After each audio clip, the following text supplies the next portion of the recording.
So time naman tayo dito sa Marinduque. Siyempre sinusulit na natin kasi ito sa pinapangarap ko din puntahan. Yan, puntahan na natin. Yan, susulitin na natin.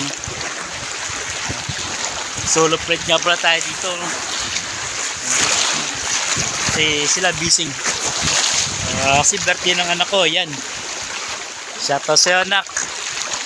Ashley. Yan, happy 8th birthday sa'yo. Yan. Remember, uuwi din tayo, no? So, palamig din tayo sa dagat. Resto. Siyempre, marami pa mga dito, ibang mga paliguan. So, pinuulang tayo din ng araw. So, sasunod na siguro natin na balik. Galaw ulit tayo. Sarap magdabad. Siyempre, habang bata pa tayo at malakas pa, no?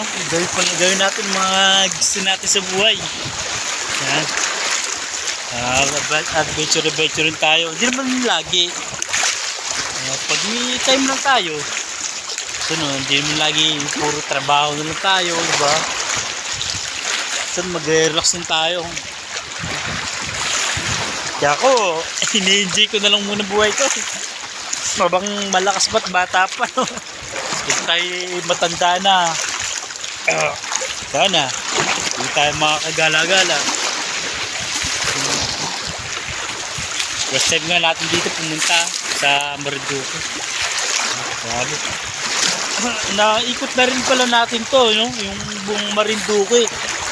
Ang dinaan namin dito tabing dagat. Hindi lang tayo nakapag-video, no? So yan nyo, sa sunod pag tayo ulit bumalik dito, mag-video tayo. Sa na-miss ko dito yung kumain ng mga fresh na seafood. Kaya mamaya papakita ko sa bibili lang tayo na fresh na seafood na kilawin natin. Kaya matagal din tayo din nakapag kilaw. Kaya yan, abangan nyo na lang. Yan, so yan, papakita ko sa inyo. Yan, kilaw.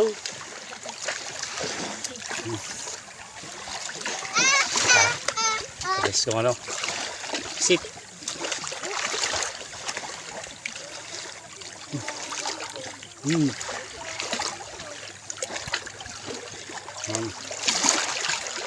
Sabi mo tatagpuan sa Bathala, Marinduque.